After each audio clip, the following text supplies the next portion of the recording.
What's going on, guys? My name is Mike with Apple Informed. Welcome back to another video. And today Apple just announced the new 2018 MacBook Air, the new Mac Mini, and the new 11-inch and 12.9-inch iPad Pro. I was really blown away at this keynote. I really love the new iPad specifically, but let's go ahead and talk about everything that's new that Apple announced at this keynote. So the first thing is the new MacBook Air, which now has a Retina display. I'm so happy to say that the MacBook Air now finally has a Retina display, and they also eliminated the ugly aluminum bezels around the screen. So now the entire Mac lineup, including the MacBook Pro, the MacBook, and now the 2018 MacBook Air, all have the glass panel from edge to edge with the black glass surrounding the panel. So no more aluminum bezels, and they all have Retina displays now on every portable Mac. So I'm really happy with this change. The lineup is a lot more uniform now. Another change that they did make to make the lineup even more uniform is they eliminated all the legacy ports on the MacBook Air. So now every Mac, the MacBook, MacBook Pro, and now the new MacBook Air all have Thunderbolt 3 USB-C. So although you may have liked the Thunderbolt 2 or the SD card slot or USB-A, the Macs are advancing to USB-C, so you're going to be forced to adapt to that new port. So coming along with that is a brand new 3rd generation Butterfly keyboard, which when compared to the old keyboard on the old MacBook Air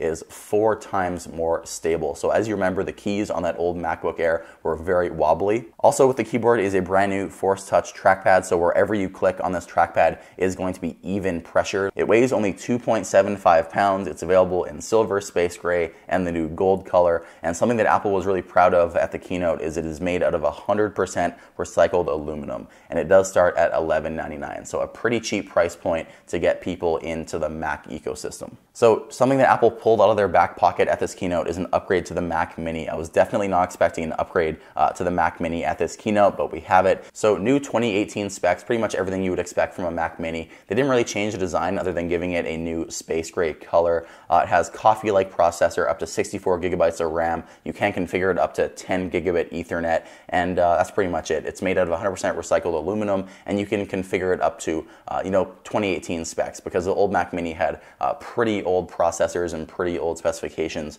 for the amount of money that they were charging for it. So pretty much the Mac Mini is now upgraded for 2018, and you can configure it up to a lot faster configurations. But now getting into the thing that we are possibly all looking forward to at this event, it is the new iPad Pro. So the new iPad Pro is available in 11-inch and 12.9 inches. So it's no longer a 10.5-inch display.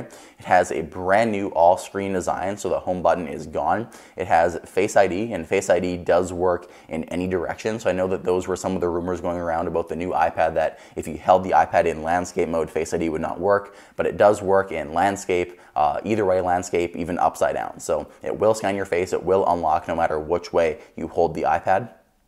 It has an LCD display, so the same technology as the iPhone XR, so no OLED here on the iPad just yet. It does use the same anti-aliasing techniques on the corners to get the corners nice and rounded, similar to how we do it on the iPhone XR. The display still does have ProMotion 120 Hertz, and this is something that is really crazy. It is thinner at 5.9 millimeters. So the previous iPad Pro was 6.9 millimeters. They shaved an extra millimeter off the design. It is configurable up to 1 terabyte of storage. It has the A12X Bionic chip. It has USB-C charging, which is really cool, so no more Lightning on an iPad. USB-C on the iPad can charge an iPhone, so if you're on the go with your iPad and you need to charge up your iPhone, you can grab a USB-C to Lightning cable and charge up your iPhone. And USB-C can now connect to an external display, such as the LG Ultrafine display. So if you connect the USB-C cable that came with that display directly into the bottom of your iPad Pro, you can use your LG Ultrafine display as a secondary monitor for your iPad Pro, which will be useful with some of the new applications that are coming to iPad Pro,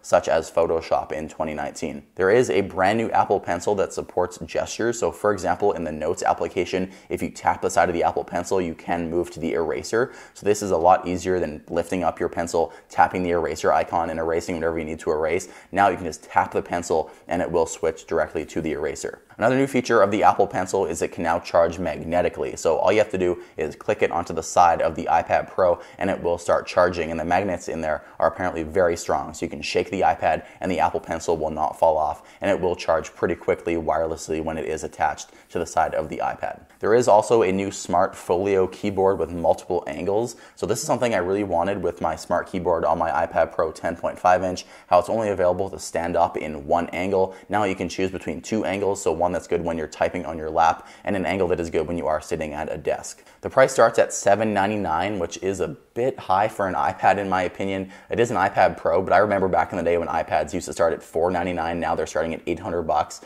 and they are available in 64, 256, 512, and yes, 1 terabyte on an iPad. Because Apple is adding all these brand new features that make this iPad almost like a computer, it does make sense that they do have a terabyte of storage available on these iPads. So guys, that was everything that Apple announced at this new keynote. I am very excited to get my hands on this new iPad Pro 11 inch. I don't think I'm going to get my hands on the 12.9 inch. I think the 11 inch is big enough for me, but I'm really excited to see how thin that iPad feels in my hands and just that edge-to-edge display with Face ID. I'm really looking forward to experiencing. So tell me in the comments what you think about this. Are you going to get any of the new products that Apple announced? Tell me below.